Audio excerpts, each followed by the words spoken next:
warahmatullahi wabarakatuh. Kami dari kelompok 6 dari program studi Teknik Perencanaan Irigasi Darawa Politeknik Negeri Padang akan presentasikan tugas mata kuliah kewirausahaan dengan judul Ide Bisnis Cita Rasa Catering. Yang mana anggotanya ada Rifki Adinanda, Amelia Putri, Agil Muhammad Afif, dan Sekar Iverina. Pertama, saya akan menjelaskan tentang latar belakang bisnis. Pada saat ini banyak orang yang ingin membuat acara yang megah namun simpel dan efisien. Contoh halnya dalam penyiapan makanan dan hidangan. Biasanya orang lebih memilih memesan makanan daripada membuatnya sendiri dengan alasan waktu dan tenaga. Dari pemikiran inilah muncul ide untuk membuat bisnis catering makanan. Yang kedua, tujuan bisnis. Yang pertama, untuk memenuhi tugas kewirausahaan. Yang kedua, menjadi panduan bergerak dan bertindak dalam memulai bisnis. Yang ketiga, memperoleh keuntungan. Karena semua orang yang berbisnis mulanya berawal dari niatan dan keinginan untuk memperoleh keuntungan dari bisnis yang mereka jalani. Yang keempat, melatih pola pikir agar menjadi produktif dan kreatif. Yang kelima, memanfaatkan waktu luang di sela-sela perkuliahan agar mendapat pendapatan sendiri, menjadi mandiri, serta memperoleh pengalaman. Alasan memilih usaha Cita Rasa Catering.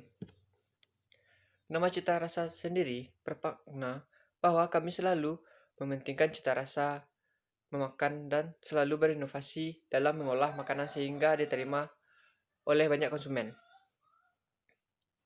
Aspek manajemen. Bisnis ini dimiliki perkelompokan yang dibantu beberapa pegawai dalam hal pengolahan makanan. Kebutuhan dana.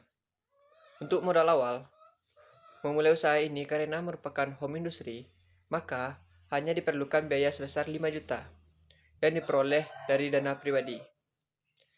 Apabila terjadi lonjakan permintaan konsumen, maka dicoba untuk menambah modal melalui pinjaman dana kepada lembaga keuangan, baik bank ataupun bukan bank. Kapasitas produksi.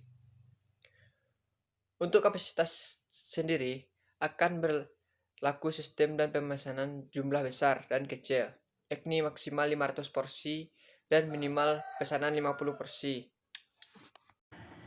Baiklah, untuk tersediaan bahan baku sendiri, dalam proses produksi sendiri, bahan-bahan yang diperoleh dari distribusi, yaitu dari pasar, dengan cara berbelanja di pasar secara menyeluruh, dan ada supplier sendiri yang telah bekerja sama dengan kami. Untuk dampak lingkungannya adalah, bahan-bahan produksi yang digunakan tidak mengandung bahan-bahan berbahaya ataupun kimia, sehingga dalam proses pengolahan limbah tidak sulit karena limbah ramah lingkungan. Untuk menu-menu yang tersedia dalam catering, yang pertama ada lauk pauk. Untuk lauk pauk sendiri terdiri dari masakan olahan daging, masakan olahan ayam, masakan seafood, dan lain sebagainya tergantung pesanan konsumen. Yang kedua itu ada nasi, yang ketiga sambal goreng, yang keempat kerupuk, yang kelima minuman terdiri dari air mineral dan berbagai olahan minuman. Yang keenam ada makanan khas daerah, contohnya rendang. Yang ketujuh ada mie atau bihun goreng. Yang kedelapan berbagai olahan sayur. Yang kesembilan ada camilan dan kue-kue basah. Baiklah, pada kesempatan kali ini saya akan membahas tentang target pemasaran. Target pemasaran kami yaitu orang-orang yang akan mengadakan pesta kecil maupun pesta besar, seperti hajatan, pesta pernikahan, pesta di kantor, pesta di sekolahan, dan lain sebagainya. Untuk strategi pemasaran bisnis catering kami lakukan dengan 2 cara, yaitu secara online dan secara offline.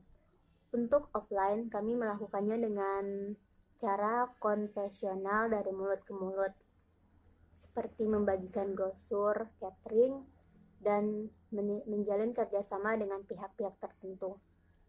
Sedangkan untuk online, kami menggunakan sosial media sebagai ajang promosi usaha kami. Untuk kondisi existing bisnis kami saat ini masih dalam tahap mengenalkan dan mempromosikan produk melalui sosial media. Hanya itu dari kelompok kami yang dapat kami sampaikan. Mohon maaf apabila ada kesalahan dan semoga apa yang kami sampaikan bermanfaat. Wassalamualaikum warahmatullahi wabarakatuh.